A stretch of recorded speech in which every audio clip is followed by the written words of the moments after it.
ದೇವರ ನಾಮಕ್ಕೆ ಸ್ತೋತ್ರವಾಗಲಿ. ಇಂದಿನ ನಿರೀಕ್ಷೆ ವಾಕ್ಯಕ್ಕೆ ನಿಮ್ಮೆಲ್ಲರನ್ನು ಸ್ವಾಗತಿಸಿಕೊಳ್ಳುತ್ತಾ ಇದ್ದೇನೆ. ಇಂದು ನಿಮ್ಮನ್ನು ಭೇಟಿ ಮಾಡುವುದರಲ್ಲಿ ತುಂಬ ಸಂತೋಷ. ಇಂದು ಕೂಡ ಒಂದು ವಾಕ್ಯವನ್ನು ಓದಿಕೊಳ್ಳೋಣ. ಯೋಬನ ಗ್ರಂಥ 1ನೇ ಅಧ್ಯಾಯ 8ನೇ ವಾಕ್ಯ. ಜೋಬ್ ಚಾಪ್ಟರ್ 1 ವರ್ಸ್ 8. ಆಗ ಯೆಹೋವನು, ನನ್ನ ದಾಸನಾದ ಯೋಬನ ಮೇಲೆ ಗಮನವಿಟ್ಟಿಯಾ? ಆತನು ದೇವರಲ್ಲಿ ಭಯಭಕ್ತಿಯುಳ್ಳವನಾಗಿ ಕೆಟ್ಟದನ್ನು ನಿರಾಕರಿಸುತ್ತಾ ನಿರ್ದೋಷಿಯೂ ಯಥಾರ್ಥ ಚಿತ್ತನೂ ಆಗಿದ್ದಾನೆ. ಅವನಿಗೆ ಸಮಾನನು ಭೂಲೋಕದಲ್ಲಿ ಎಲ್ಲಿಯೂ ಸಿಕ್ಕುವುದಿಲ್ಲ ಎಂದು ಸೈತಾನನಿಗೆ ಹೇಳಿದನು. ಹಲ್ಲೆಲೂಯಾ. ನೋಡಿ, ದೇವರು ಯೋಬನನ್ನು ಕುರಿತು ಹೇಳಿದ ಒಂದು ಸಾಕ್ಷಿಯನ್ನು ನಾವು ನೋಡುತ್ತಾ ಇದ್ದೇವೆ. ಹಲ್ಲೆಲೂಯಾ. ಇದು ಯೋಬನ ಒಂದು ಕ್ಯಾರೆಕ್ಟರ್ ಎಂಬುದಾಗಿ ನಾವು ನೋಡುತ್ತಾ ಇದ್ದೇವೆ. ಆತನ ಸ್ವಭಾವ, ಆತನ ಆ್ಯಟಿಟ್ಯೂಡ್, ಆತನ ಜೀವನ, ಆತನ ಹೃದಯ ಹೇಗಿತ್ತು ಎಂಬುದಾಗಿ ನೋಡುವಾಗ ಯೇಸು ಸ್ವಾಮಿಯೇ ಸಾಕ್ಷಿ ಕೊಡುವ ರೀತಿಯಲ್ಲಿ ಅಷ್ಟು ಉತ್ತಮವಾದ ನೀತಿವಂತನಾದ, ದೇವರಿಗೆ ಭಯಪಟ್ಟು ಕೆಟ್ಟದನ್ನು ಹಗೆ ಮಾಡುವ. Hallelujah. He feared God and he shunned the evil. Hallelujah. ಅನೇಕರಿಗೆ ದೇವರ ಭಯ ಇರುತ್ತದೆ, ಆದರೆ ಕೆಟ್ಟದನ್ನು ನಿರಾಕರಿಸುವ ಕಾರ್ಯ ನಮ್ಮಲ್ಲಿ ಬೆಳೀಬೇಕು ಅಥವಾ ನಾವು ತಂದುಕೊಳ್ಳುವವರಾಗಿರಬೇಕು. ಆವಾಗಲೇ ನೋಡಿರಿ, ದೇವರು ಕೂಡ, ಪರಲೋಕದಲ್ಲಿರುವ ದೇವರು ಸಾಕ್ಷಿ ಕೊಡುವ ಜೀವನ ನಮ್ಮ ಜೀವನವಾಗಿರುತ್ತದೆ. ನಮ್ಮ ಜೀವನವನ್ನು ನೋಡಿ ಇವತ್ತು ದೇವರು ಸಾಕ್ಷಿ ಕೊಡುತ್ತಾ ಇದ್ದಾರಾ? ಹಲ್ಲೆಲೂಯಾ. ಅವರು ಹೇಳುತ್ತಾ ಇದ್ದಾರಾ? ಸೈತಾನನ ನೋಡಿ ಹೇಳುತ್ತಾ ಇದ್ದಾರೆ, ನನ್ನ ಸೇವಕನಾದ ಯೋಬನು ಅವನು ನೀತಿವಂತನು, ನಿರ್ದೋಷಿಯಾದವನು. ಇದೇ ಮಾತುಗಳು ದೇವರ ಬಾಯಿಂದ ನಮ್ಮ ಬಗ್ಗೆ ಬರಬೇಕು ಎಂಬುದಾಗಿ ದೇವರು ಆಸೆ ಪಡುತ್ತಾ ಇದ್ದಾರೆ. He wants to call you. Hallelujah. ಆ ರೀತಿಯಾಗಿ. ಆದರೆ ನಮ್ಮ ಜೀವನ ನೋಡಿರಿ, ಯೋಬನ ಜೀವನ ನೋಡುವಾಗ ಅವನಲ್ಲಿ ಇದ್ದ ಹಲವಾರು ಸುಗುಣಗಳಲ್ಲಿ ಒಂದು ಏನು ನೋಡುವಾಗ ನೋಡಿ, ಕಷ್ಟ ಬಂದಾಗ ಅವನು ಎಲ್ಲವನ್ನ ಕಳೆದುಕೊಂಡನು. ನಮಗೆ ಗೊತ್ತು ಅವನ ಜೀವನದಲ್ಲಿ ಯಾವ ಕಷ್ಟಗಳು ಬಂತು, ಯಾವ ರೀತಿಯಾದ ದುರ್ಘಟನೆಗಳು, ಲಾಸ್ಗಳು, ಡ್ಯಾಮೇಜ್ಗಳು, ಮರಣಗಳು, ಕಾಯಿಲೆಗಳು ಬಂದವು ಎಂಬುದಾಗಿ ನೋಡಬಹುದು.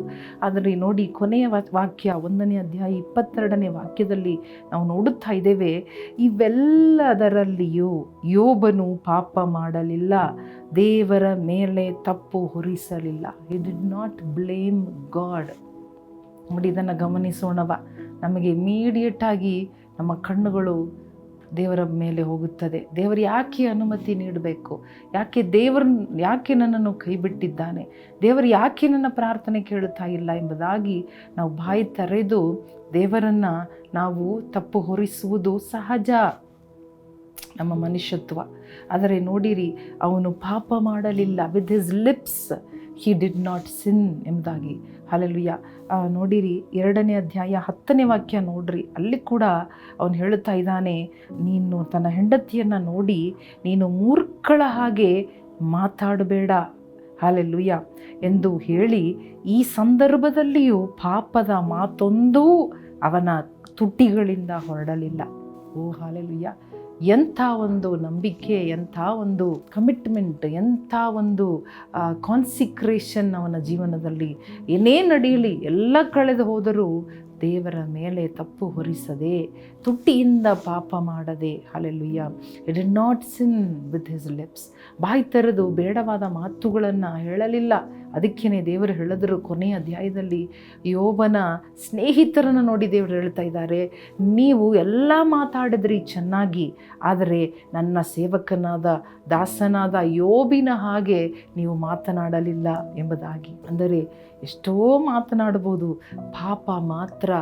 ಪಾಪದ ಮಾತುಗಳು, ತಪ್ಪು ಹೊರಿಸುವ ಮಾತುಗಳು, ಸಂದೇಹ ಪಡುವ ಮಾತುಗಳು, ಅಪನಂಬಿಕೆಯ ಮಾತುಗಳಿಂದ ನಾವು ದೇವರಿಗೆ ವಿರೋಧವಾಗಿ ಪಾಪ ಮಾಡಬಾರದು ಎಂಬುದಾಗಿ ನಮ್ಮ ತುಟಿಗಳಿಂದ.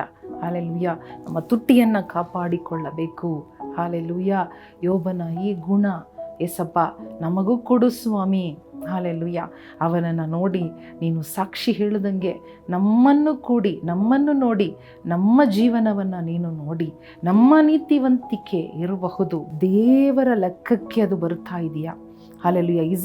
Is god considering it? Is god counting it? Is god hallelujah ಅದನ್ನು ಒಂದು ಸಾಕ್ಷಿಯಾಗಿ ಹೇಳುವಷ್ಟರ ಮಟ್ಟಿಗೆ ನಮ್ಮ ನೀತಿ ಬೆಳೆಯಲಿ, ನಮ್ಮ ಯಥಾರ್ಥತೆ ಬೆಳೆಯಲಿ, ನಮ್ಮ ನಿರ್ದೋಷದ ಜೀವನ ಬೆಳೆಯಲಿ, ದೇವರಿಗೆ ಭಯಪಡುವ ಜೀವನ. Let it grow like never before. ಈ ವರ್ಷದಲ್ಲಿ ಹಿಂದಿನ ಕಾಲಕ್ಕಿಂತ ಈ ವರ್ಷದಲ್ಲಿ ಇದು ಬೆಳೆಯಲಿ ದೇವರೇ. ಈ ಎಲ್ಲ ಗುಣಗಳು ಏಸಪ್ಪ, ಇನ್ನ ಗುಣಗಳು ನಮಗೆ ಕೊಡು ಸ್ವಾಮಿ. ಇನ್ನು ಸಾಕ್ಷಿ ಹೇಳಬೇಕಪ್ಪ, ಆ ರೀತಿ ನನ್ನ ಜೀವನ ಬದಲಾಗಲಿ ಎಂಬುದಾಗಿ ನಾವು ಒಪ್ಪಿಸಿಕೊಡುತ್ತೇವೆ.